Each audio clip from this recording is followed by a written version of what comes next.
대한민국 헌법이 항상 옳았던 것은 아닙니다. 우리 헌법이 부끄럽게도 독재 정권을 수단화 합리화하는 데 악용되기도 했습니다. 발췌개헌, 사사오입 개헌, 그리고 독재자의 영구 집권을 꿈꾸게 했던 유신헌법, 그리고 국보위를 정당화시킬 수 있었던 50의 헌법 등이 그러했습니다. 그러나 지금의 헌법은 이러한 부족한 헌법과 달리 국민들의 87년 6월 민주화 항쟁으로 피로써 쓰고 정립한 자랑스러운 대한민국 헌법입니다. 6월 민주화 항쟁을 통해서 우리는 대통령 직선제를 쟁취할 수 있었고, 그리고 국정감사가 부활했고, 바로 이곳 헌법재판소가 탄생할 수 있었습니다. 대한민국은 법치국가이고 모든 법의 으뜸은 헌법입니다. 국민 각자 개개인이 의견과 주장이 다를 때 대한민국은 이 방향으로 가라라고 정해놓은 대국민 합의 문서가 바로 헌법입니다. 저는 비법조인이지만 대한민국 헌법을 사랑합니다.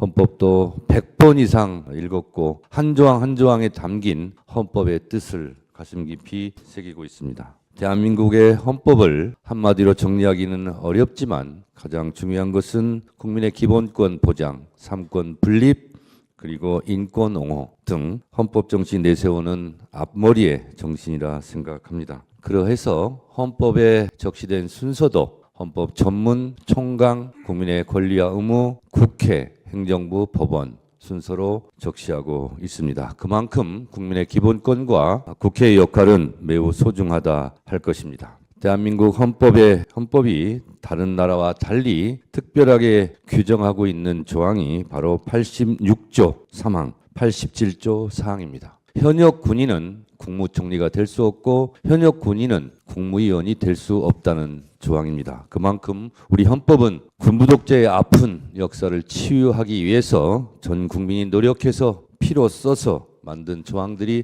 헌법 곳곳에 있습니다. 대한민국 헌법 제77조 1항은 전시, 사변, 국가 비상사태가 아니라면 계엄을 선포할 수 없다고 되어 있습니다. 대한민국 헌법 130개 조항 중에서 제 개인적으로 봤을 때 헌법 제11조와 헌법 제84항은 모순 관계에 있습니다. 모든 국민은 법 앞에 평등하다고 했지만 유일하게 대통령은 내란과 외환의 죄를 범하지 아니하고는 형사소추권을 인정하지 않고 있습니다. 그만큼 대통령에게는, 1인에게는 헌법적 특권을 부여하고 있습니다. 그런 헌법적 특권이 있는 대통령이라 할지라도 내란과 외환의 죄를 저질렀을 때에는 헌법 제11조 모든 국민은 법 앞에 평등하다는 정신에 따라 처벌되고 탄핵이 돼야 되는 것은 우리 헌법이 규정한 정신입니다. 이런 면에서 내란 우두머리든 내란 중요 임무 종사자든 내란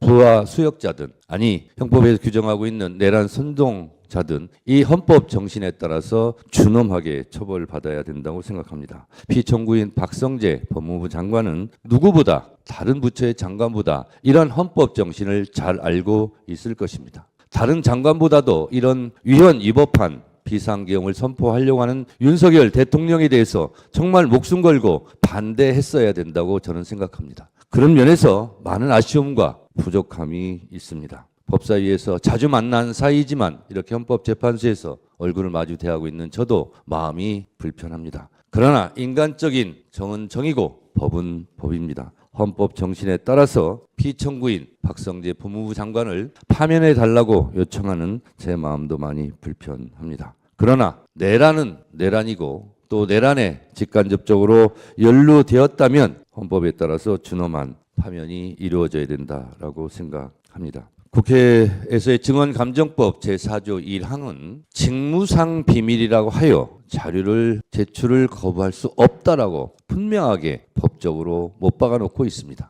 다만 군사, 외교 등에 관한 것은 예외로 그 부처 장관이 성명을 하였을 경우는 예외를 한다고 되어 있습니다. 비단 법무부 장관뿐만 아니라 다른 부처 장관들에게도 제가 법사위에서 여러 차례 묻습니다. 검찰총장 인사청문회 때도 물었습니다. 자료 제출을 하지 않아서 그 본인에 대한 자료가 군사에 관련된 거냐? 아니다. 외교에 관련된 거냐? 아니다. 북한에 관련된 거냐? 아니다. 아니라면서 왜 안 내냐? 그럴 때마다 이러저런 핑계를 대고 자료 제출을 응하지 않고 있습니다. 이것이 국회의 관행으로 자리 잡고 법률보다 더 유력한 권위를 갖는다면 헌법에서 규정한 국회의 권위는 과연 어디에서 찾을 수 있겠습니까? 그것을 헌법재판소에서 바로잡아 주시기 바랍니다. 저는 국회의원 10여 년 하면서 국회 본회의장에서 국회의장이 의결하지 않고 본회의장을 박차고 나가는 국무위원을 처음 봤습니다. 국회는 국회 개인에 대한 명예와 개인에 대한 체면이 중요한 것이 아니라 헌법기관으로서 국회의 역할이 있는 것이고 행정부의 국무위원들은 또 헌법과 법률이 정한 범위 내에서의 권한과 태도가 있을 것입니다. 공무원은 국민에 대해서 무한한 봉사자라고 헌법에서 규정하고 있고 성실 의무, 정치적 중립 의무도 다 헌법과 법률에서 정한 지켜야 될 규범입니다.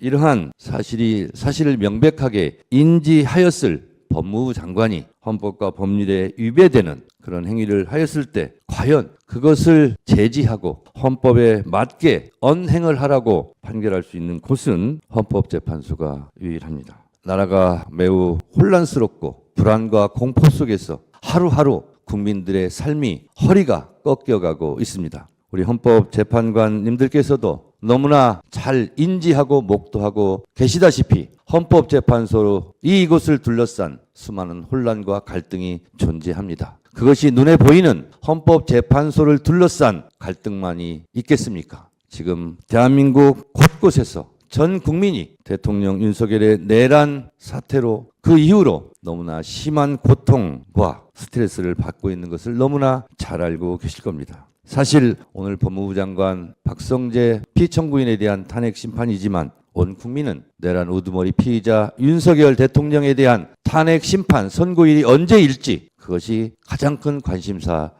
것입니다. 피청구인 박성재 법무부 장관에 대한 파면을 포함해서 대한민국을 구한다는 국국의 심정으로 헌법재판소 재판관님들께서 대한민국 국민들을 어여삐 여기셔서 하루라도 빨리 대통령에 대한 탄핵 선고기일을 지정해 주실 것을 주제와 관련 없지만 제가 간곡하게 요청드리고 호소드립니다. 대한민국 국민들이 너무 힘듭니다. 재판관님들께서도 그 중압감과 고통에 괴로우시겠지만 더 큰 고통을 안고 하루하루 힘들게 살아가는 국민들을 위해서라도 법무부 장관을 포함한 윤석열 대통령에 대한 탄핵 심판도 서둘러 주실 것을 국민의 한 사람으로서 간곡하게 부탁드립니다. 고맙습니다. 피청구인 법무부 장관 박성재입니다. 우선 피청구인에게 진술할 기회를 주신 재판관님께 감사의 말씀을 드리며 평소 나름 모범적으로 공직생활을 해왔다고 자부하고 있었는데 이 탄핵 심판정에 서게 된 것을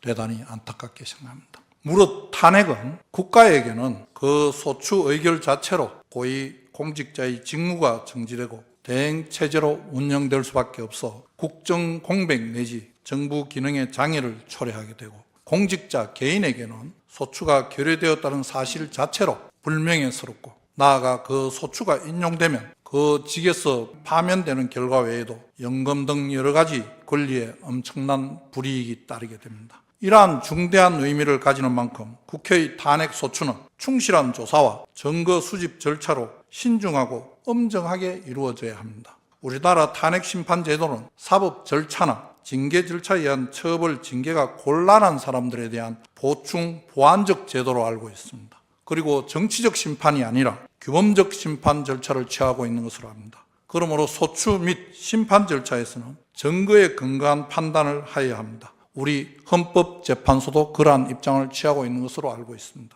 그러므로 국회 역시 증거로 입증 가능한 탄핵 사유에 대하여 소추 의결이 이루어져야 합니다. 그러나 본건 탄핵 소추 의결에 있어서 국회는 사실 확인을 위한 그 어떠한 조치도 하지 아니하였습니다. 오늘 여기서 소추 의결한 지 100일이 되었는데 그 소추 사유 중 하나인 장시호 관련 자료 미제출과 관련해서 국회의원들께서 그 자료를 받았는지 여부를 확인 이제 하겠다고 합니다. 즉 본인에 대한 국회의 탄핵 소추는 국회 차원의 별도의 조사나 증거 수집 절차 없이 비상계엄이 내란이며 침묵은 공모라는 궤변을 주된 탄핵 사유로 삼았고 구체적인 헌법, 법률 위반 행위조차 제대로 특정하지 않은 채 소위 카드라식 의혹 제기에 불과한 언론 기사들을 증거로 첨부하였을 뿐입니다. 소추 당시 탄핵 사유를 입증할 구체적 증거는 없었으며 현재까지도 없습니다. 이렇듯 탄핵 사유를 뒷받침할 만한 아무런 증거가 없음에도 국회법에서 정한 조사 절차마저 생략한 채 이루어진 이 건 탄핵 소추는 소추 절차 자체가 국회법에 위반한 것으로 보아야 합니다. 만약 국회 측이 국회법에 규정된 탄핵 소추를 위한 조사 절차는 임의 규정이고 재량 사항이므로 관련 절차를 거치지 않아도 되고 탄핵 소추권은 국회의 권한이므로 증거 없이도 소추 가능하다고 주장한다면 이는 이제껏 검찰의 처분이나 정부의 재량 행위에 대해서 권한 남용이라며 문제를 삼아온 국회의 입장과 사뭇 다르다고 할 것입니다. 바로 내로남불입니다. 헌법재판소는 그러한 국회의 주장을 배척해야 합니다. 그렇게 하지 않으면 향후에도 아무런 증거도 없이 탄핵 소추권 행사를 남용하는 이를 조장하는 결과를 초래할 것입니다. 국회의 졸속 탄핵 사추는 탄핵 인용 즉 파면을 목적으로 하는 것이 아니라 오로지 고위공직자의 직무정지 이를 통한 국정공백 내지 마비를 초래하기 위한 의도로 제기된 것으로 볼 수밖에 없습니다. 이는 명백한 탄핵 소추권의 남용으로 각하되어야 합니다. 탄핵 소추권이 국회의 권한이라고 다수당의 의도대로 다수결에 의하여 탄핵 소추권을 남발하는 것은 다수결의 원칙을 악용한 다수의 전제정치이자 다수의 폭정입니다. 다수에 의한 전제정치가 민주주의가 처할 최고의 위험이라고 많은 석학들이 경고하고 있습니다. 이에 저는 헌법재판소가 신속한 각하결정으로 이러한 국회의 폭정에 제동을 걸어주셔야 한다고 생각합니다. 그리하여 헌법재판소가 민주주의와 헌법 가치를 수호하여 줄 것으로 기대하였습니다. 그러나 안타깝게도 그렇게 되지 않았습니다. 2024년 12월 12일 국회의 탄핵소추 의결로 법무부 장관의 직무는 바로 정지되었고 1회 변론 기일까지 거의 100일이 흘렀습니다. 헌법재판소에서 절차가 지연되는 동안 국회는 자신들이 의도한 탄핵소추의 목적을 이미 달성하였는지도 모르겠습니다. 청구인 측에 묻고 싶습니다. 정녕 본건 탄핵소추 의결서에 법무부 장관을 파면시킬 만한 내용이 들어있다고 생각하십니까? 정말 그렇게 생각하고 본건 탄핵소추를 의결한 것이 맞습니까? 본건 탄핵 청구는 내용 자체로 헌법 및 법률 위반 행위라는 탄핵 사유를 구비하지 못하였을 뿐만 아니라 증거법상으로도 객관적 증거라고 볼 수 없는 의혹 제기 언론 보도만으로 그리고 의원들의 일방적인 주장이 담긴 회의록만으로 증거 없이 탄핵소추를 진행하였습니다. 즉 사실 인정을 위하여 심리의 대상이 될 만한 증거는 애당초 제출하지 못하고 있습니다. 청구인 측이 탄핵 사유로 내세우고 있는 비상계엄을 통한 내란 공모 및 동조이지만 대통령의 비상계엄 선포가 바로 내란 행위이며 법무부 장관으로서 이를 저지 못한 것이 바로 내란의 공모라는 내란 동조, 공모라는 논리의 비약에서 출발하였습니다. 그러나 헌법에서 예정하고 있는 비상계엄의 선포가 바로 내란 행위라는 것은 법리적으로도 있을 수 없는 궤변이고 관련자들의 국회에서의 정언 그리고 검경 수사 과정에서 제가 공모, 동조했다는 사실을 인정할 증거가 없음이 이미 밝혀졌습니다. 그리고 언론 보도를 근거로 한 2024년 12월 4일자 안가 비상계엄 모의와 동부구치소 구금시설 마련 지시 역시 같은 과정을 통해 전혀 사실이 아님이 이미 확인되었습니다. 특히 동부구치소 관련은 해당 언론이 오보라며 정정보도까지 하였습니다. 청구인 측은 제가 정치적 중립을 지키지 못했다는 황당한 주장도 하는데 도대체 제가 어떤 행위로 누구 편을 들었다는 말입니까? 또한 저는 정당한 사유 없이 국회의 자료 제출 요구를 거부한 사실도 국회를 경시한 사실도 없습니다. 관련 법률과 법원 판례에 따라 국회에 자료를 성실히 제출하였고 또 필요한 설명도 다 해드렸습니다. 제출하지 못하는 경우에도 우리 직원들이 직접 찾아가서 설명도 하기도 하였습니다. 제안 설명을 하는 국무위원에게 소리치고 삿대질하는 국회의원을 쳐다보았다는 것이 국회의 경시 태도입니까? 제안 설명이 끝나고 더 이상 질의를 할 수 없는 상황인 투표가 시작된 상황에 있어간 것이 국회를 경시하였다는 것입니까? 어느 조항에 국무위원은 투표가 끝날 때까지 그 자리에 앉아 있어야 한다는 규정이 있습니까? 저는 도저히 이해할 수가 없습니다. 국회의 탄핵소추 의결서를 아무리 살펴봐도 저희 어떠한 행위가 헌법과 법률을 위반하였다는 것인지 도무지 알 수가 없습니다. 거듭 강조하건대 본건 탄핵소추는 오로지 법무부 장관의 직무정지를 목적으로 이루어진 국회의 권한 남용입니다. 다수결 원칙에 편성하여 법을 악용한 다수당의 폭거에 불과합니다. 아니면 말고식으로 제기되는 이러한 국회의 후안무치한 정치적 탄핵소추, 즉 국회의 권한 남용을 그 피해자가 있습니다. 첫 번째로 당사자인 공직자들입니다. 두 번째로 무용한 절차를 진행해야 하는 헌법재판소입니다. 그리고 그 무용한 절차에 혈세를 부담하는 대한민국 국민들이 피해자입니다. 정말 있을 수 없는, 있어서도 안 되는 국가 역량의 낭비입니다. 그럼에도 정작 국회는 그 어떠한 법적 책임도 지지 않습니다. 오히려 한 해 많은 수억 원이 넘는 국회적 대리인 비용까지 국민들이 혈세로 부담하고 있습니다. 이것이야말로 불이이며 국고 손실 행위이자 헌정질서 문란 행위라고 할 것입니다. 이제는 헌법재판소가 기각 결정이 아니라 각하 결정으로 국회의 불법을 선언함으로써 헌정질서를 바로잡아야 할 때입니다. 법의 지배가 아니라 법을 이용한 지배로 흐르고 있는 국회의 폭거에 제동을 걸어주시기 바랍니다. 부디 신속한 각하 결정으로 국회의 남용에 적절한 제동을 걸어주시길 부탁드립니다. 경청해 주셔서 감사합니다. 이상으로 변론을 종결하겠습니다. 선고기일은 추후 지정하여 양측에 통지해드리겠습니다.